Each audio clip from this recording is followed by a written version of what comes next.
Here we are. I turned down here at the next block. Thanks, mister. I'll get off there.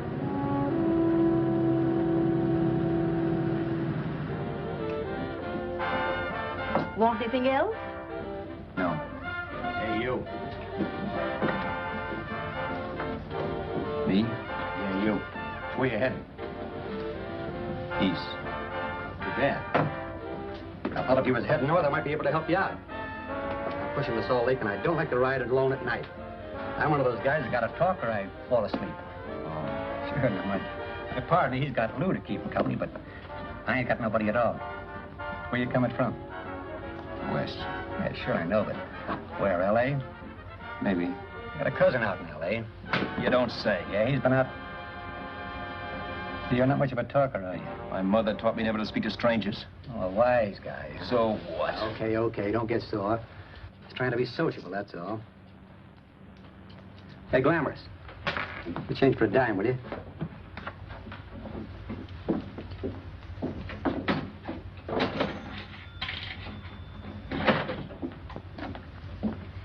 Let's have something quieter this time, Joe. My head's splitting. Is that what's wrong with it?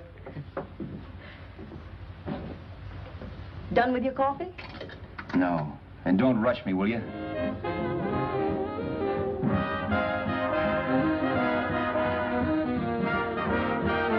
Hey, turn that off. Will you turn that thing off? What's eating you now? Yeah, what's eating you? That music, it stinks. Oh, you don't like it, huh? No, turn it off. Oh, wait a minute, pal. That was my nickel, see? This is a free country, and I play whatever I wanted. Okay. Sure, and if you don't like it, you don't have to listen to it. And you can leave here anytime you want to. Okay, I'm sorry I asked. First good piece played tonight and you don't like it. Some people just ain't got any good taste.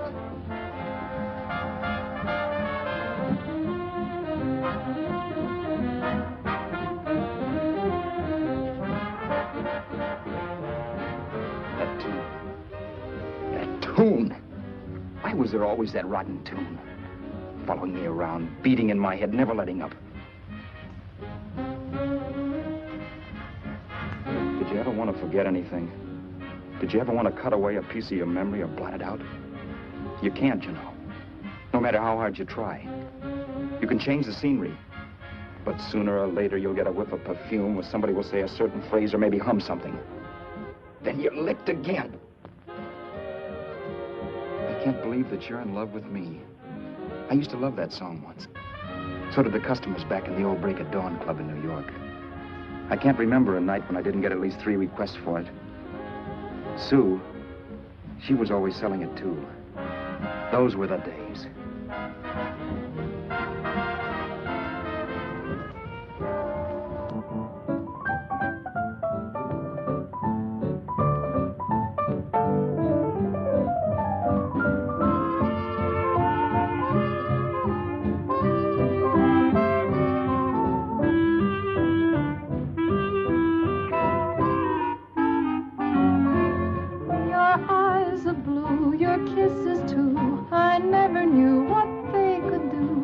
I can't believe that you're in love with me.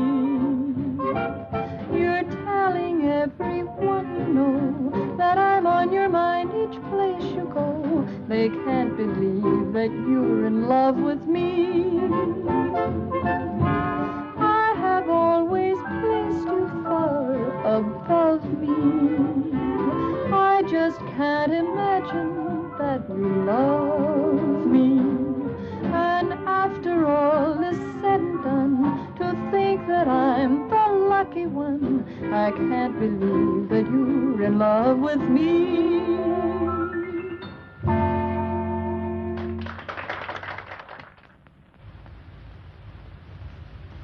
It wasn't much of a club, really. You know the kind. A joint where you could have a sandwich and a few drinks and run interference for your girl on the dance floor.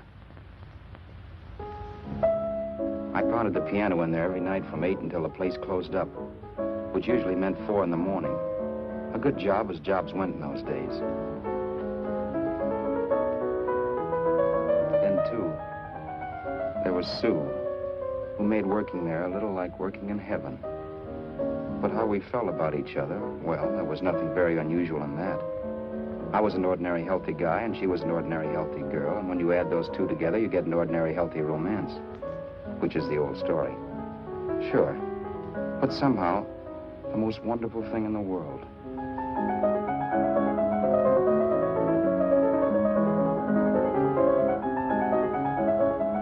All in all, I was a pretty lucky guy.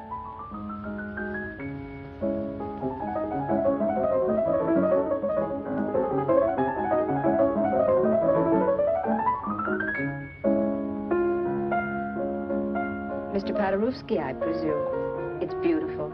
You're going to make Carnegie Hall yet, Al? Yeah, as a janitor. I'll make my debut in the basement.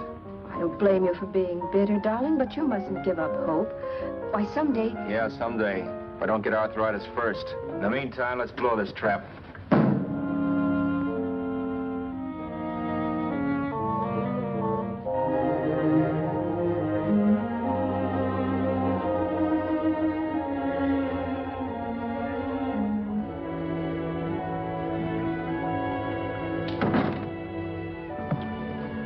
Like to get something to eat, hon? Oh, I don't think so, Al. I lose my appetite working in this flea bag. Let's go home. Okay. I can't stand much more of that dump. Did you see that drunk tonight trying to paw me? No, what drunk? Does it matter what drunk? Say, what's the matter with you tonight, darling? That's the third time you started to tell me something and then stopped. We shouldn't have any secrets from each other, Sue. Next week, we're going to make with the ring and the license. You and me will be a team. Yes, that's right. In the Bush League. I don't get you. We've been struck out. It's a funny way to talk, darling. Don't you want to marry me? Al, look, I love you. You know I do, and I want to marry you. But? But not now. Only after we've made good. Sunday, I'm going away. Oh, I know you'll think it's silly. That's why I hesitated to tell you. But I'm going to California. I want to try my luck in Hollywood. That's the most stupid thing I ever heard of. Don't you know millions of people go out there every year and wind up polishing cuspidors? I thought you had better sense. You sound as if you don't think I have any talent. That has nothing to do with it. I'll make out all right. Maybe. But what about me? Doesn't it mean anything to you that you're busting up all our plans? We may not see each other for years? It won't be that long. I thought you loved me. I do. You know I do. Well, here we are. Al, why can't you see my side of it? I'm young. We both are. And we've got all the time in the world to settle down. Oh, really, darling, what I'm doing is the only sane thing to do. I hate the thought of being so far away from you, but we'll be together again someday. Maybe you'll decide to come out too later on. So long. Al, aren't you going to kiss me goodnight? Sure, why not? Good night.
Okay, Roberts. You hit the jackpot this time. $10. Thanks.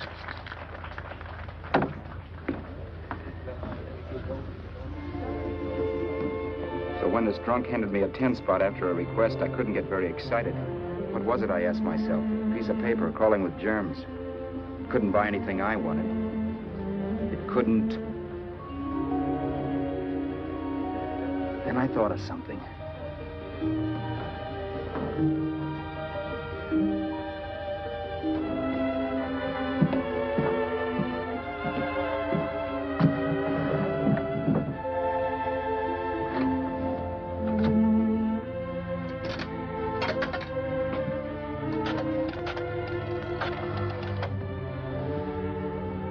Long distance. I'd like to put a call through to Los Angeles. Miss Harvey. Sue Harvey, H-A-R-V-E-Y. The number is Crestview 65723.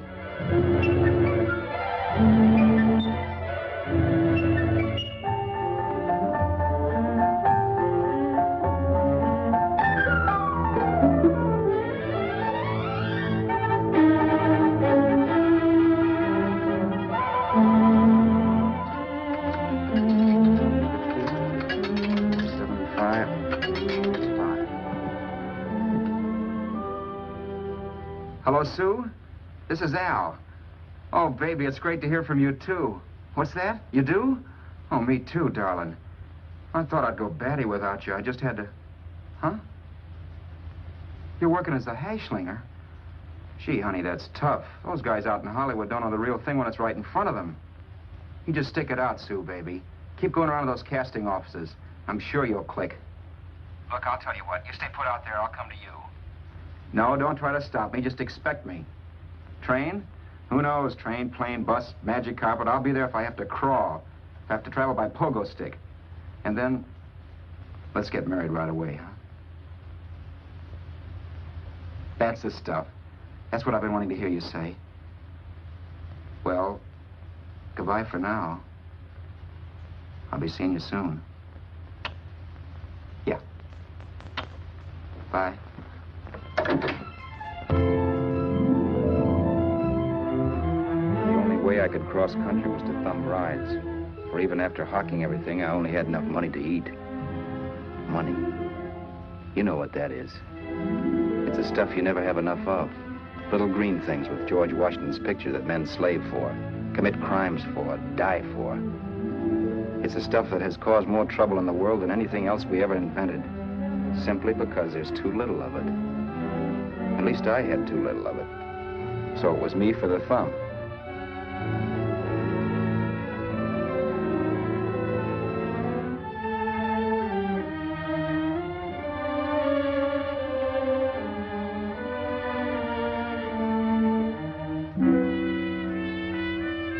Ever done any hitchhiking? It's not much fun, believe me. Oh, yeah, I know all about how it's an education, how you get to meet a lot of people and all that. But me, from now on, I'll take my education in college, or in PS 62, or I'll send $1.98 in stamps for 10 easy lessons.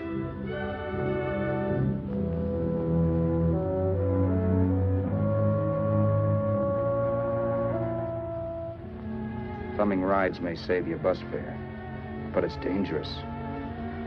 You never know what's in store for you. You hear the squeal of brakes.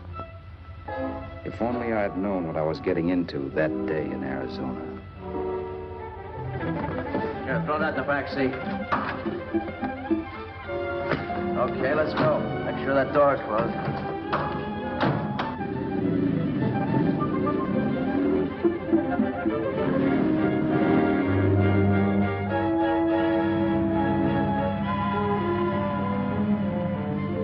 You know, Emily Post ought to write a book of rules for guys thumbing rides. Because as it is now, you never know what's right and what's wrong. We rode along for a little while, neither one of us saying anything. I was glad of that. I never know what to say to strange people driving cars. Then, too, you can never tell if a guy wants to talk. A lot of rides have been cut short because of a big mouth. So I kept my mouth shut until he started opening up.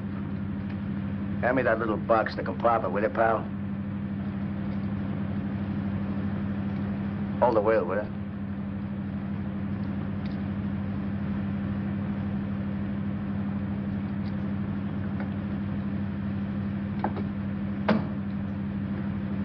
How far are you going?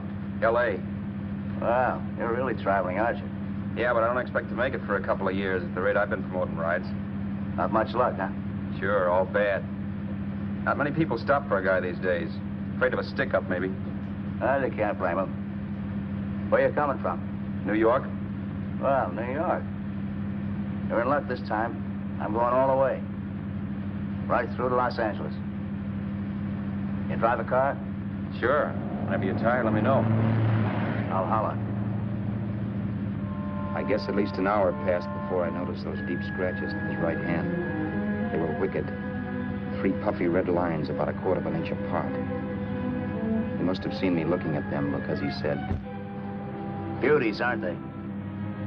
They're gonna be scars someday. What an animal. Whatever it was, it must have been pretty big and vicious to have done that. Right on both counts, New York. I was tussling with the most dangerous animal in the world. A woman. She must have been Tarzan's mate. Looks like you lost the bout. Certainly wasn't a draw. You know, there ought to be a law against dames with claws. Yeah. I tossed her out of the car in her ear. Was I wrong? Give a lift to a tomato, you expect her to be nice, don't you? Yeah. After all, what kind of dame's son rides? Sunday school teachers? Yeah. A little witch. She must have thought she was riding with some fall guy. And me, who's been booking horses around racetracks since I was 20. I've known a million dames like her. 2 million. Yeah. Stop the car, open the door. Take it on the yard, the Duffy sister, I told her. That's the stuff. As that was done, huh? But if you want to see a real scar, brother, get a load of this. Wow. I got that one dueling. Dueling? Yeah, we're just kidding, of course. My dad owned a couple of Franco-Prussian sabers. Kept them on the wall for decorations. Well, one day, the kid and I took them down. When the old man wasn't around. Had a duel. He hit me in the arm here. Pretty mean cut. Infection set in later. Yeah, I can see that. Now, give me that box again, will you? Yeah.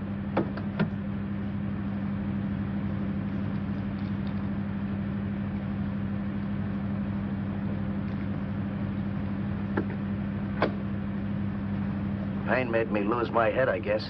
I began slashing. Before I knew it, I'd put the other kid's eye out. That was tough. Well, it was just an accident, of course. Do you know how kids are? I got scared, decided I was going to run away from home. Old man almost caught me when I was packing my duds.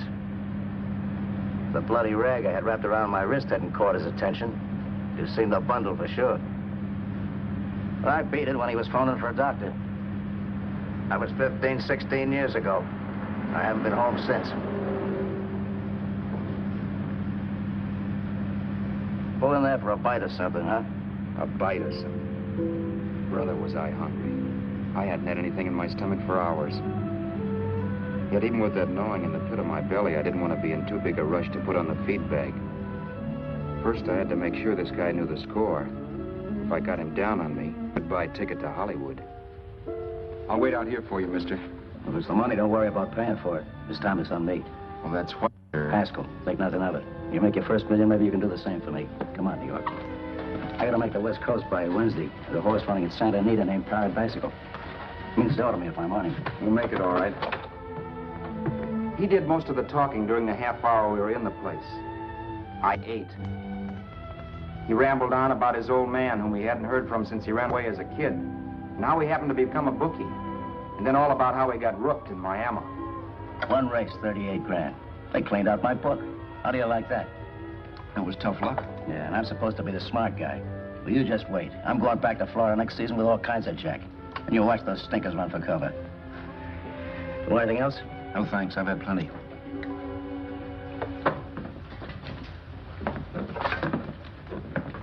That check there, sister? Oh, just a minute. Your change, sir. Keep it, sister. Oh, thank you, sir. Call again. I'll be waiting outside for you when you finish work. Sharp check, huh?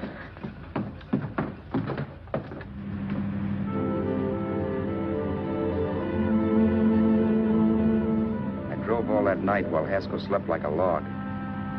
After a while, I began to get sleepy myself. I was happy, though. Soon I'd be with Sue again. The long trip was practically over, and there'd be no more hoofing it down the concrete. I began to think of the future, which couldn't have been brighter if I'd embroidered it with neon lights. It was nice to think of Sue shooting to the top. It's amazing what a full belly can do to your imagination. Your eyes are blue, your kisses too. I never knew what they could do. I can't believe that you're in love with me.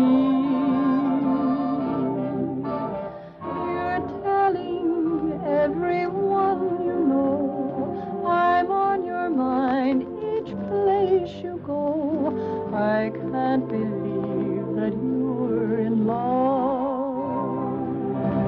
with me.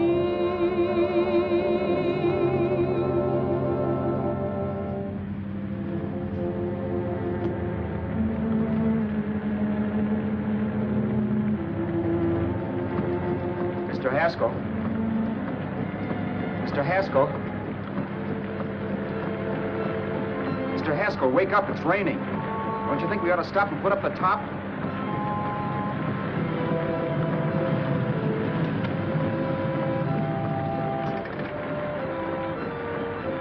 Mr. Haskell, I'm going to put up the top.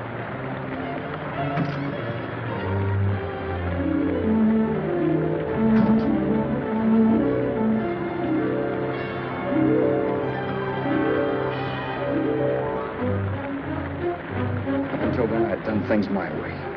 But from then on, something else stepped in and shunted me off to a different destination than the one I had picked for myself. But when I pulled open that door... Mr. Haskell, what's the matter? Are you hurt? Are you hurt, Mr. Haskell? Start your sermon. I'll listen to it. But I know what you're going to hand me even before you open your mouths. You're going to tell me you don't believe my story of how Haskell died and give me that don't make me laugh expression on your smug faces. I saw it once he was dead, and I was in for it. Who would believe he fell out of the car? Why, if Haskell came too, which of course he couldn't, even he would swear I conked him over the head for his dough. Yes, I was in for it. Instinct told me to run, but then I realized it was hopeless. There were lots of people back down the road who could identify me. That gas station guy and the waitress. I would be in a worse spot then, trying to explain why I beat it. The next possibility was to sit tight and tell the truth when the cops came. But that would be crazy. They'd laugh at the truth. And I'd have my head in a noose. So what else was there to do but hide the body and get away in the car? I couldn't leave the car there with him in the gully. That would be like erecting a tombstone.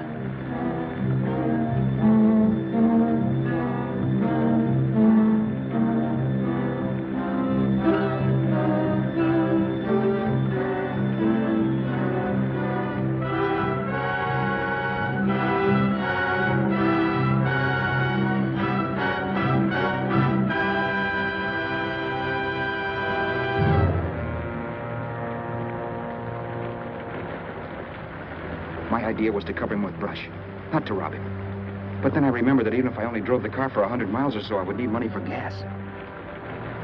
Besides, it was stupid of me to leave all that money on a dead man. Not only that, I'd have to take his driver's license in case I was stopped for something.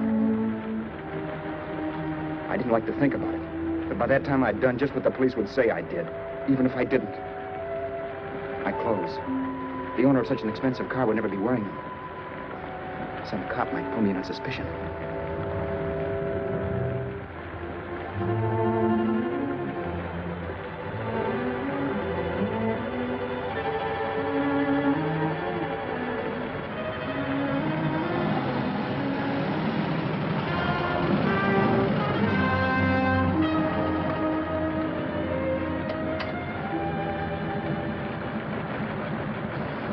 Hey, you, this your car? Don't you know better than to leave a car with the wheels halfway in the middle of the road? That's the way accidents happen. I'm sorry, officer. I was just putting up my top. I didn't think. Well, the next time, think. I'll let you go now, but watch your step in the future. I know that's a lonely stretch, but cars come by here once in a while, and we have plenty of crack-ups. Thanks, officer.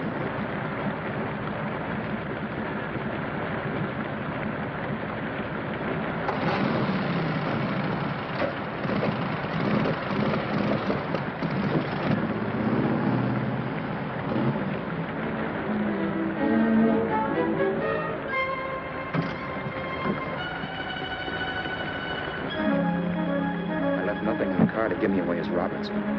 If they found a dead man in the gully now, it would be me.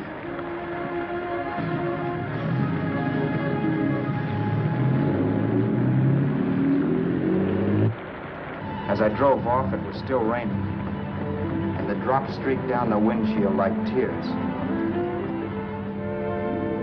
I kept imagining I was being followed and that I could hear sirens back in the distance. Just how long it took me to cover the 60-odd miles to the California state line, I don't know. I lost all track of time. But the rain had stopped and the sun was up when I pulled up to the inspection station. Hello? Carrying any fruits or vegetables? No. Any livestock or poultry? No. I'd see your registration and driver's license, please. Anything in the baggage compartment? Just baggage. Charles Haskell, Jr., age 30, brown eyes, dark hair. Identifying marks, none. Are you Charles Haskell, Jr.? Yes. Well, remember, if you're employed and you stay over 30 days, you take out California plates. All right, officer, but I'll only be in the state a short while. Right, you can go now.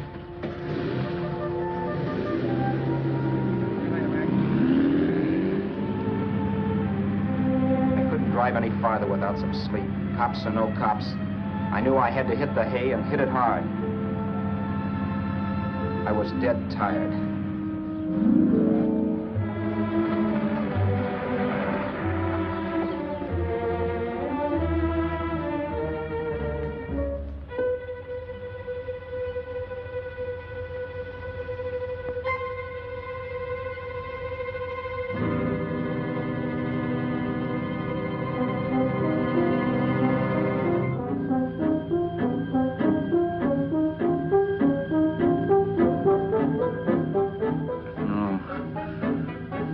Mr. Haskell.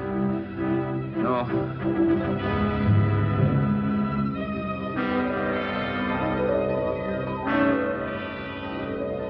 Mr. Haskell, you can't die. I think I did it. No, Mr. Haskell. No.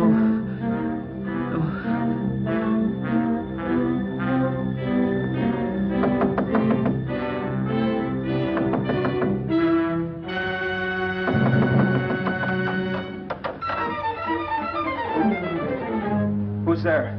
It's the maid. Can I come in and clean? Later. In a half hour. All right, sir.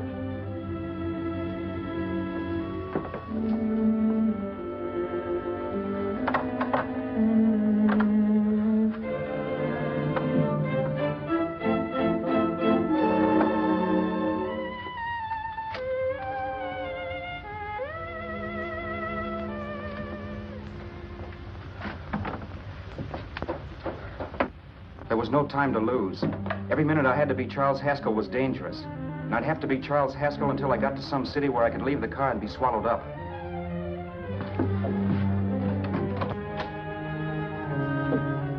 That meant driving the car as far as San Bernardino, maybe even to Los Angeles. In a little town, I might be noticed, but in a city, I should be safe enough. Then, after I ditched the car, I could go on to Sioux. But those 5 minutes at the state line made me realize it might be a good idea to find out a little bit about Mr. Haskell. Then if anybody asked me questions, I could give the right answers. The first thing I found out was that I had $768. This was a lot of jack, but believe me, it was the kind of money I'd rather not have.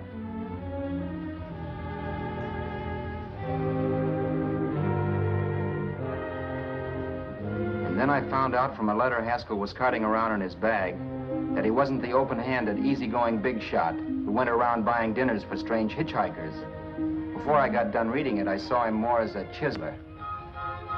It was written to his old man in California, the one he hadn't seen in so many years. In it, Haskell posed as a salesman of hymnals, of all things. It was easy to see where Haskell expected to raise a new stake for his book in Miami by rooking his old man.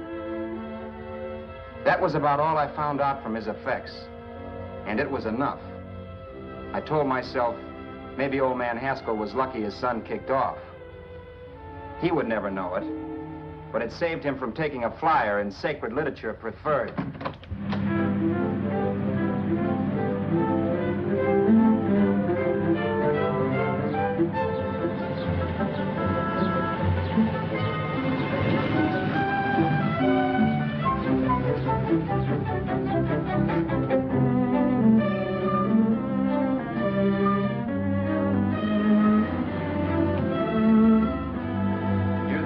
At Desert Center, I pulled up for water. There was a woman. Hey, you! Come on if you want to ride.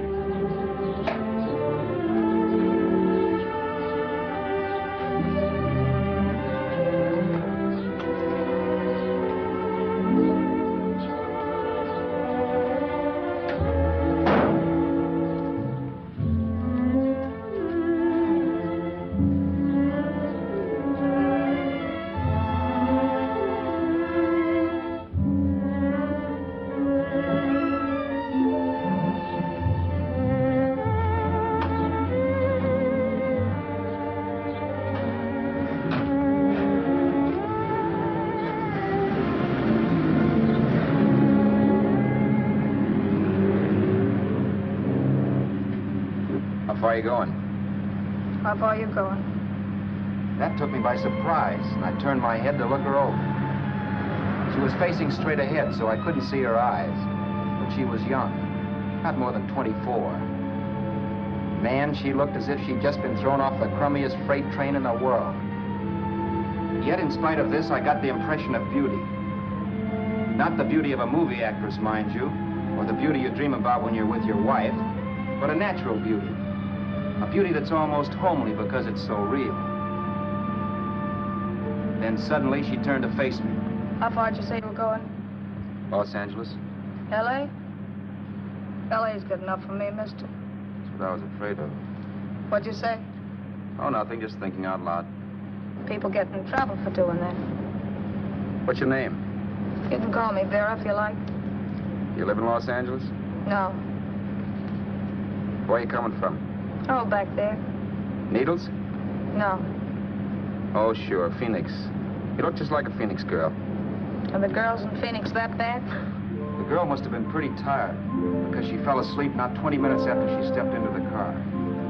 She lay sprawled out with her head resting against the far door, like Haskell. I didn't like that part of it much, but I didn't wake her up. It wasn't that this girl still worried me. I'd gotten over that funny feeling I had when she looked at me, which I put down as just my jangled nerves. With her eyes closed and the tenseness gone out of her, she seemed harmless enough. And instead of disliking her, I began to feel sorry for her. The poor kid probably had had a rough time of it. Who was she anyway? And why was she going to Los Angeles? And where'd she come from in the first place? The only thing I knew about her was her name. Not that it made any difference. A few hours more and we'd be in Hollywood. I'd forget where I parked the car and look up Sue. This nightmare of being a dead man would be over. Who this dame was, well, it was no business of mine. Where did you leave his body? Where did you leave the owner of this car? You're not fooling anyone. This buggy belongs to a guy named Haskell. That's not you, mister. You're out of your mind. That's my name, Charles Haskell. I can prove it. It's my driver's Save license. yourself the trouble, mister. Having Haskell's wallet only makes it worse. It just so happens I rode with Charlie Haskell, all the way from Louisiana. He picked me up outside of Shreveport. You rode? You heard me. Then it all came back to me. All the talk about dueling and scars and scratches. There was no doubt about it. Vera must be the woman Haskell had mentioned. She must have passed me while I slept. Well, I'm waiting. My goose was cooked. She had me. That Haskell guy wasn't dead yet. He wasn't stretched out stiff and cold in any Arizona gully. He was sitting right there in the car, laughing like mad while he haunted me. Well? There was nothing I could say. It was her move. Vera, whatever her name was just my luck picking her up on the road. It couldn't have been Helen, or Mary, or Evelyn, or Ruth. It had to be the very last person I should ever have met. That's life. Whichever way you turn, fate sticks out a foot to trip you.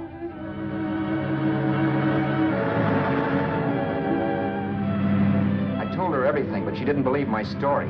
I should have saved my breath. That's the greatest cock and bull story I ever heard. So he fell out of his car. Say, who do you think you're talking to, a hick? Listen, mister, I've been around, and I know a wrong guy when I see one.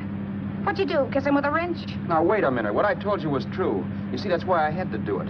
You think I killed him. Well, the cops would have thought so, too. Yeah, well, maybe they still think so. What makes you so sure I'll shut up about this? Sure, I'm innocent. Give me a break, will you?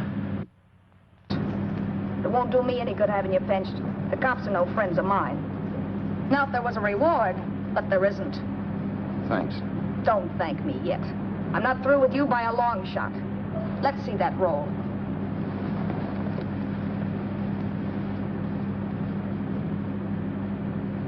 Is that all Haskell had? Isn't it enough? No, I thought he had more. Not that I know of. You can search me. You think I'm holding out on you? Well, maybe I will at that. He told me he was going to bet $3,000 on a horse named Paradisical on Wednesday at Santa Anita. He was stringing you along. He meant 300. Maybe. Sure, $3, 300. He was a piece of cheese, a big blowhard. Listen, mister, don't try and tell me anything about Charlie Haskell. Remember, I knew him better than you did. Okay, then you knew he was a four-flusher. That explains the $3,000 bet. I'm not so sure he didn't have that $3,000. Why should I believe you? You got all the earmarks of a cheap crook. Now, wait a Shut minute. up. You're a cheap crook and you killed him. For 2 cents, I'd change my mind and turn you in. I don't like you. All right. Don't get sore. I'm not getting sore. But just remember who's boss around here. If you shut up and don't give me any arguments, you'll have nothing to worry about. But if you act wise, well, mister, you'll pop into jail so fast it'll give you the bends. I'm not arguing. Well, see that you don't. You know, as crooked as you look, I'd hate to see a fella as young as you wind up sniffing that perfume that Arizona hands out free to murderers. I'm not a murderer. Of course you're not. Haskell knocked his own head off. He fell, that's how it happened, just like I told you. Sure, and then he made you a present of his belongings. I explained why I had to do that. Doesn't make a difference one way or another. I'm not a mourner. I liked Haskell even less than I like you. Yeah, I saw what you did to him. What do you mean? Well, scratches on his wrist. Sure, I scratched him. I'll say you did. So your idea was to drive the car a little way, maybe into San Bernardino, and then leave it. You weren't going to sell it? Sell it? You think I'm crazy? Somebody else's car? See, all I want to do is leave it somewhere and forget I ever saw it. Not only don't you have any scruples, you don't have any brains. I don't get you. Maybe it's a good thing you met me. You'd have got yourself caught, sure. Why, you dope. Don't you know a deserted automobile always rates an investigation? Huh? Look, the cops find a car. Then they get curious. They wonder where the owner is. So, all right, they don't trace Haskell. They trace you. I never thought of that. The only safe way to get rid of the car is to sell it to a dealer. Get it registered under a new name. Say, stop at the next store. I want to get a bottle and do some shopping before we hit L.A. Okay. As soon as we find a place, I'll drop you off and pick you up later. Nothing doing. You're coming in, too. From now on, you and I are like the Siamese twins. Have it your way. I don't get the point. The point is, I don't want you to get lost. I'm not going to beat it if that's what you're afraid of. I'll say you're not.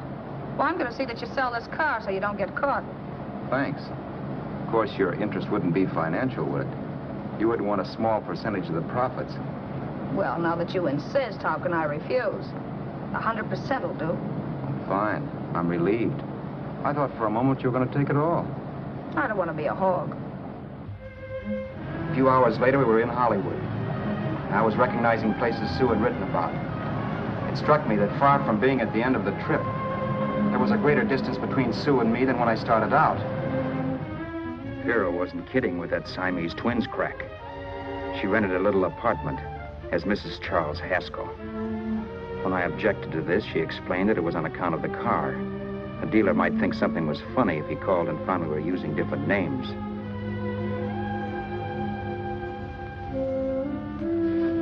Home, sweet home. Yeah. Not bad, either.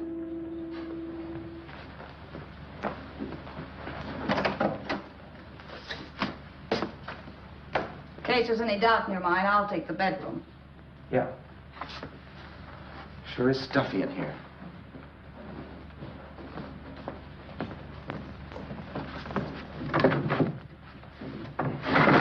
Keep the window shut. Okay. The old crow downstairs said there's a folding bed behind this door.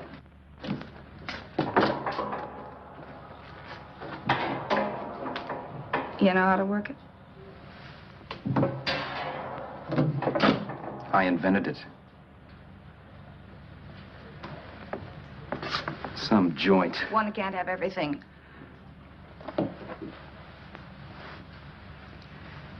I'm first in the bathtub. I don't know why, but I figured you would be.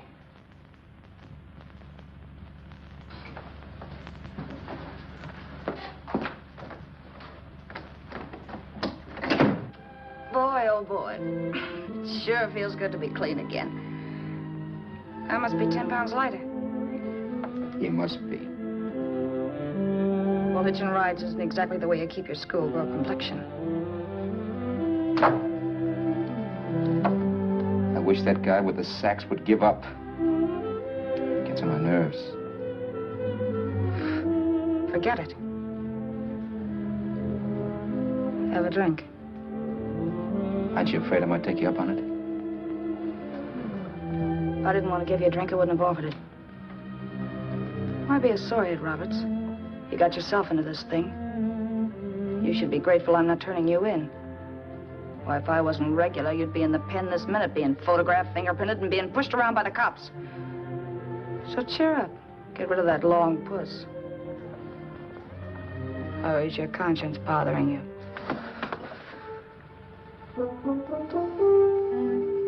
No. It isn't. Swell. That's the spirit. He's dead and no woman around to bring him back. Anyway, I never could understand this worrying about something that's over and done with. Now look, Vera, for the last time I didn't kill him. Haskell was a sick man. Maybe he was dead before he fell out of the car. I don't know. Sure. He died of old age. All right. So it'll make you sociable? You didn't kill him.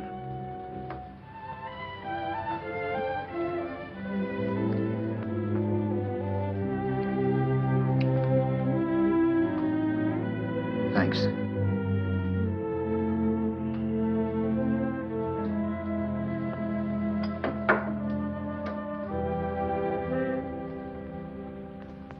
We're out of liquor, Roberts. Yeah. Too bad. I felt like getting tight tonight. Well, I think you succeeded. Am I tight? As a prima donna's corset. That's good. I wanted to get tight. Why? What have you got to get tight about? Oh, I don't know. Few things. Huh. You should have my worries. If I had your troubles, I'd stay sober. And I've got the key to that door. Yeah. Maybe you're right. I'm always right. You know, I don't like your attitude, Roberts. Well, there's a lot of things I don't like. Sure. But life's like a ball game. You gotta take a swing at whatever comes along before you wake up and find it's a ninth inning. You read that somewhere. That's the truth, Roberts. All you do is bellyache. Taking it easy and, well, trying to make the best of things. But maybe that's what's wrong with the whole world. Get the professor. People knock themselves out trying to buck fate. Now, take you, for instance. You're lucky to be alive. Why, suppose Haskell had opened your door. You'd be playing a harp now. Think of that. You think of it. I'm tired of thinking. There's plenty of people dying this minute. I would give anything to trade places with you. I know what I'm talking about. I'm not so sure. At least they know they're done for. They don't have to sweat blood wondering if they are. Your philosophy stinks, pal. We all know we're going to kick off someday. It's only a question of when. But what's got us on this subject anyway? We'll be discussing politics next. Yeah. Where'd you hide the butts? On the table, sucker.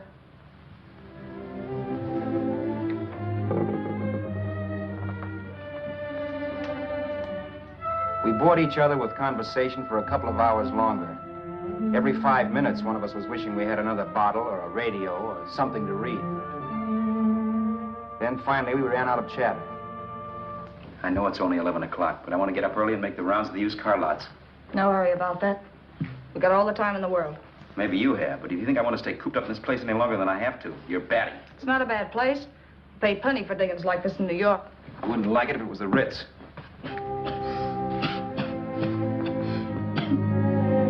rotten liquor. You got a mean cough. Ought to do something about it. I'll be all right. That's what Camille said. Who? Nobody you know. Wasn't that the dame that died of consumption? Yeah. Wouldn't it be a break for you if I did kick off? You'd be free with all Haskell's dough and car. I don't want to see anybody die. Not even me. Especially not you. One person died of me. If you did, well, that's all I need. You don't like me, do you, Roberts? Like you? I love you. My favorite sport is being kept prisoner. After we sell the car, you can go to blazes for all I care. But not until then.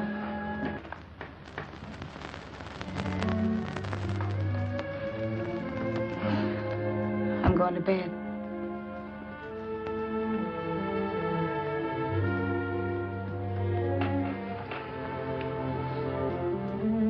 Good night, Roberts.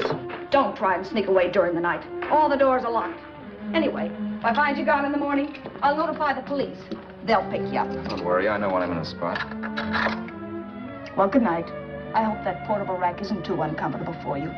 Don't lose any sleep over it, will you, Vera?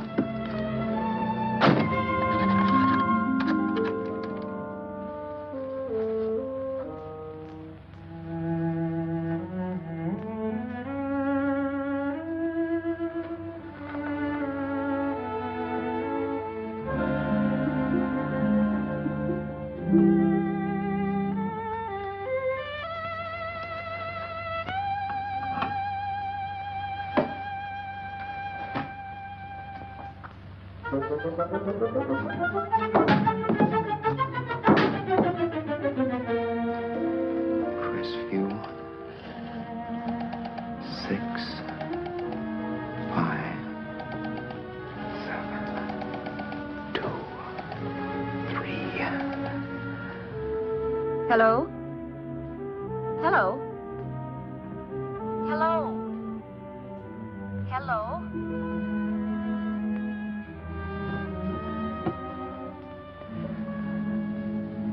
No. Not yet, darling. Tomorrow. Maybe. If this were fiction, I would fall in love with Vera, marry her, and make a respectable woman of her.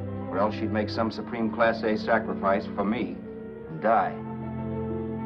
Sue and I would bawl a little over her grave and make some crack about there's good in all of us. But Vera, unfortunately, was just as rotten in the morning as she'd been the night before. All right, I'm coming. Look, Vera, it's almost noon. So what? The dealers will be there all day? They'll be there all year, too, but it doesn't wait that long. Shut up. You make it like a husband. Well, do I rate a whistle? You sure do, but let's go. Let's go, let's go. I spent $85 and 2 hours preparing bait, and all you can say is let's go. Come on.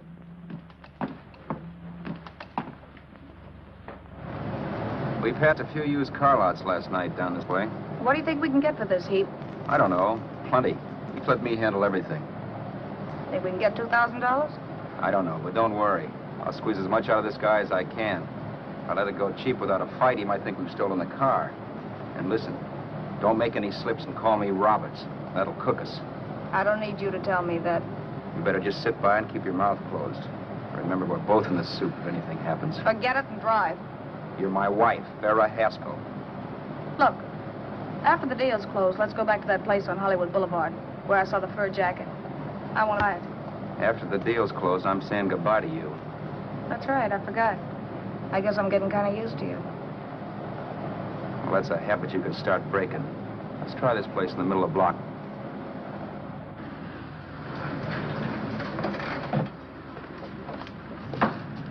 Good afternoon. What can I do for you? We're interested in selling a car. If the price is right. Well, if it's in good mechanical condition, it should blue book for about $1,600. Tony, take a look at this motor. $1,600. Are you kidding?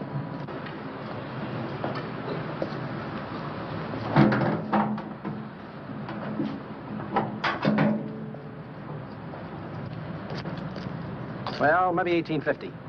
Before I let it go for $18.50, I'll wreck it and collect the insurance first.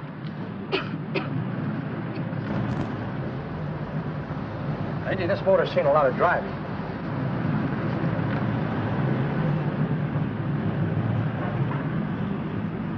While the mechanic inspected the car, we haggled.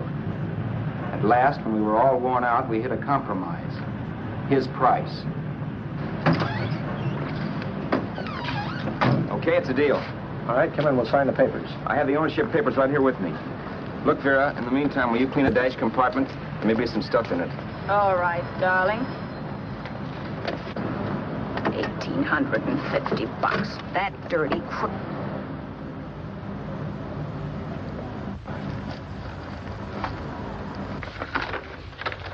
In New York, huh? Yeah. But you bought the car in Miami. Yeah. Well, now let's see about the insurance. We can either have it transferred or canceled. What kind of insurance do you have, Mr. Haskell? Well, aren't all the papers there? I don't see any. Surely you know what type of insurance you carry in the car. The name of the company? Yeah, but, Well, if you'll just tell me the name of the company, I'd be very glad to take care of all the details. well, Did you sign the papers yet? not yet. Well, don't. We're not selling the car. Well, wait a minute, Mrs. Haskell. Come on, darling. What's the matter? Change your mind? Yes, I'm sorry. I guess I have. But, Vera... Let's go.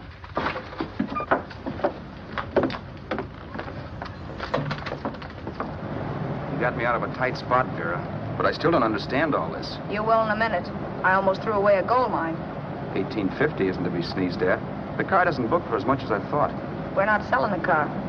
You want to keep it. Now, wait a minute, Vera. You said yourself I wouldn't be safe until the car was in someone else's name. I'd like to be free of this mess when I go. That's just it, Roberts. You're not going. There's a drive-in at the next corner. Pull in there and we'll get a bite to eat. And I'll explain. What is this, another one of your brilliant ideas?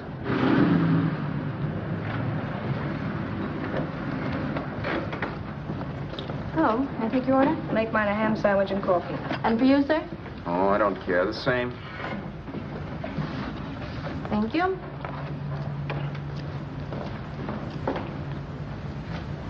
Get this, Vera.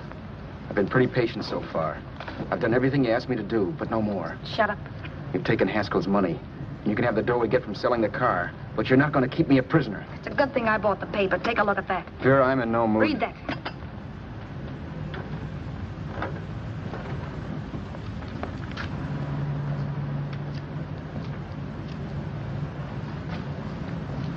No.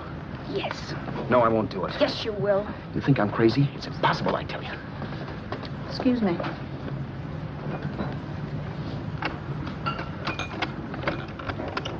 Blow the horn when you're through. No one could possibly get away with an act like that. He'd be wise to me in a minute. Don't be yellow. You look enough like him. The same coloring and the same build. See how his clothes fit you? No kidding, you almost had me fooled for a while. Oh, grow up, Vera. Don't you think a father knows his own son? And there must be other relatives. The father won't have to know you. We'll wait till he gives up the ghost. He's an old geezer and he won't pull through. And as far as other relatives are concerned, they haven't seen you in 15 or 20 years. Eat.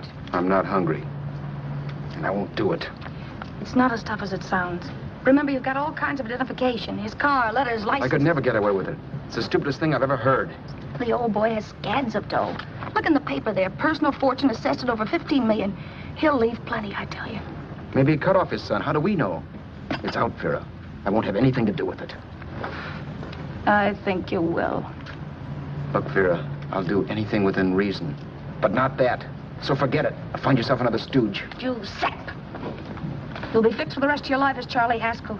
You can take your inheritance and go away. No more worrying about the rent, no sweating, scheming, wondering where your next meal's coming from. Think about that, Roberts. Vera, please, you're talking too loud. On this, I'm splitting 50-50 with you. Sure, why not? We're both alike, both born in the same gutter. Now, take it easy, Vera. There's people around here. You don't know what you're talking about. We'll wait till we read that old man Haskell's dead. Then you show up. Like you read in New York that he was sick. No. Suppose he doesn't die. He will. I know he will. Something tells me. But as much as I insisted I would have no part of her scheme, Vera was taking it for granted I would. Neither of us had our mind on the cards as we played that night. I knew we were just trying to kill time between newspaper editions. This was a death watch for Vera. Maybe it was for me, too. Don't you realize if I'm caught, they'll want to know where I got the car and stuff, and they'll have me on a murder charge. If you're smart, you won't get caught. I knock for 7. And if I'm caught, don't you realize you'll be out, too? 18 points, that gives me 30. How will I be out? You'll be out $1,850 we would have gotten on the car. Really, Vera, you'd be an awful chump if you threw away all that dough on a dizzy long shot. Let me sell the bus tomorrow. With the money it'll bring and what you've already got, a clever kid like you can run it up in no time. Then we'd both be in the clear. I'll be in the clear anyway. Maybe. Maybe. But if I got caught, I'd get good and sore at you, you know. You mean you'd squeal? Well, no, not squeal exactly. Never mind what you meant. Even if you did tell the cops I was in on it with you, what could they do to me? They might give me the same medicine they gave you. Yeah. A rope. But I'm on my way anyhow. All they'll be doing will be rushing it. All right. But think of the $1,850 you'd lose. You'd kick yourself along the block and let it get away from you. I'll take the chance. Want another drink? You're being a goon. That's the way people wind up behind the 8 ball. Once they get a few dollars, they become greedy and want more. My. Caesar. Who? You know that Roman general? He got his for being greedy. He wasn't satisfied, so the final wind-up was he took the count. A couple of days ago, you didn't have a dime. Why, you were so broke you couldn't pay cash for a postage stamp. Now you've got almost $700 with $1,850 in the offing. Take my advice. Don't try for more. I'm tired of this game. Let's have some blackjack. Play solitaire. Okay, I will if that's the way you feel about it. That's the way I feel about it. Getting sore and throwing things won't help much, Roberts. I'm really doing you a favor. I help you out of a jam by keeping my mouth shut. I show you how to make some soft money. And what thanks do I get? Thanks. Sure. Or would you rather call the cops and told him you killed a man and stole his money? I didn't kill anybody. Yes, you did. No, I didn't. You know I didn't. All right, then. Suppose I call the cops. If you're innocent, what do you got to be scared of? Okay. Call them, you mutt. Go ahead and call them. See if I care. At least they'll give me a square deal. You want me to call them? You heard me. But I'm warning you. If I'm pinched, I'll swear you were in on it. I'll say that you helped me. If I fry, I'll get even with you. You wouldn't dare. You didn't. Yeah?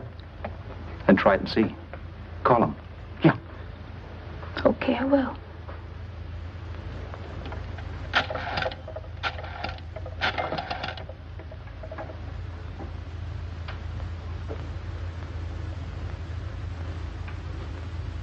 Information?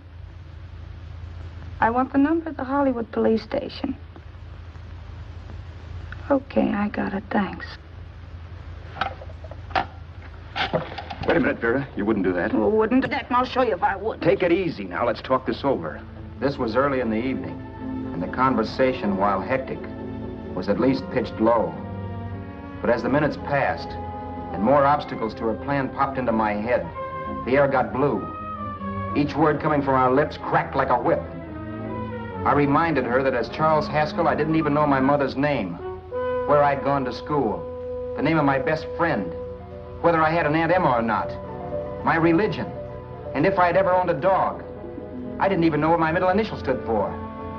I also pointed out that the real Haskell had a scar on his forearm. His people never saw that scar. He told me he ran away right after putting out the kid's eye. Yeah, but his father knew he was cut. It'd have to be some kind of a mark. So what? The old man's dead, or will be. I hope by tomorrow morning's papers. Anyway, you could cut yourself a little, couldn't you?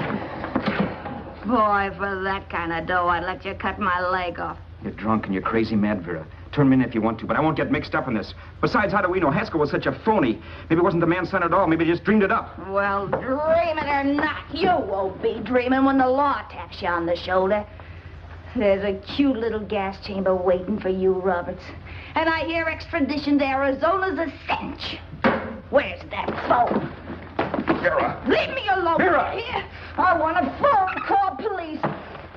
I hate you yellow stinker. You leave me alone. I'll let you alone when you promise to leave the phone where it is. You're drunk. You don't know what you're doing. You're hurting me. Will you promise? All right.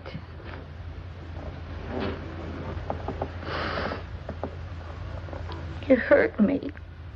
I'm sorry, but... And it's hot in here. Open up a window. It's not hot. Don't tell me. Now, do you do it or do I do it?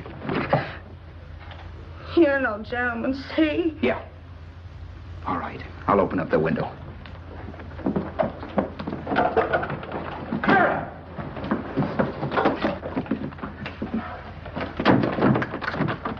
open the door. Please open the door.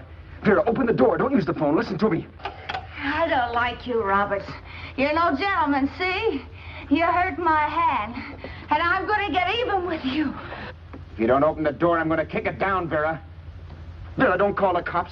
Listen to me. I'll do anything you say. Vera, let me in. I'll break the phone.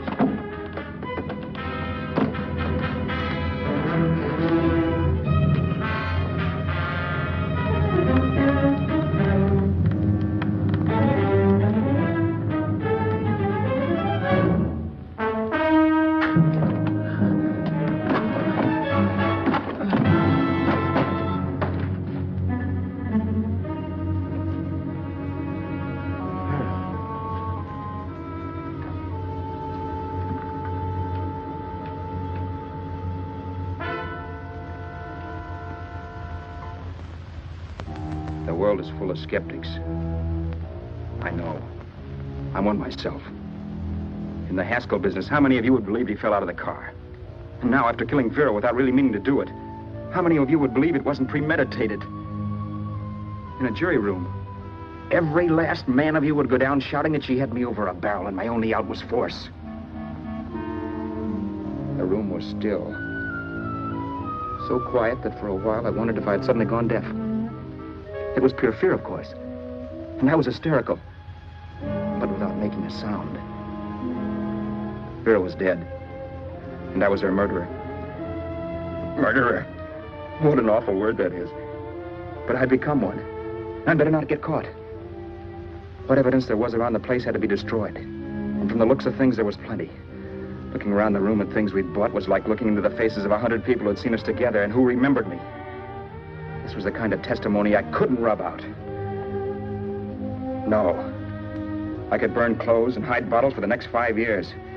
There'd always be witnesses. The landlady, for one. She could identify me. The car dealer, the waitress in the drive-in, the girl in the dress shop, and that guy in the liquor store. They could all identify me. I was cooked.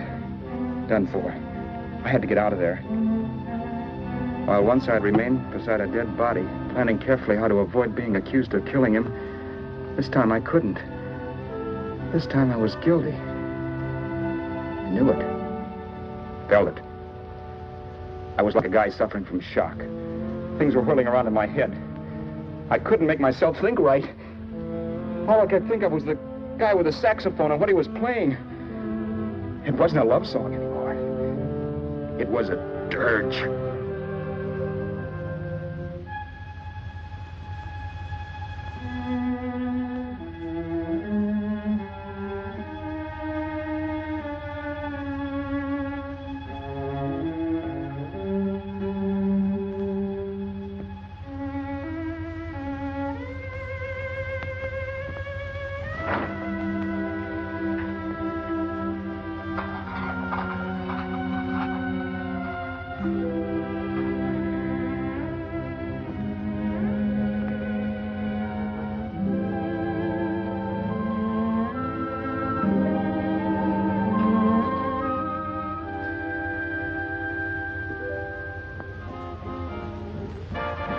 My problems weren't solved.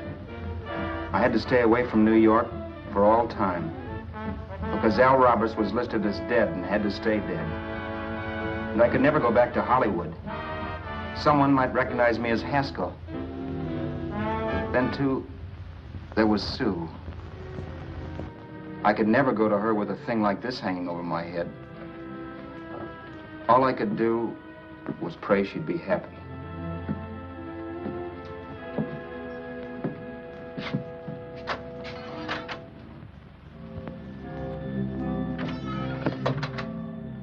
I was in Bakersfield before I read that Vera's body was discovered. And that the police were looking for Haskell in connection with his wife's murder. Isn't that a laugh? Haskell got me into this mess, and Haskell was getting me out of it. The police were searching for a dead man. I keep trying to forget what happened. And wonder what my life might have been if that car of Haskell's hadn't stopped. But one thing I don't have to wonder about. I know. Someday a car will stop to pick me up that I never thumbed.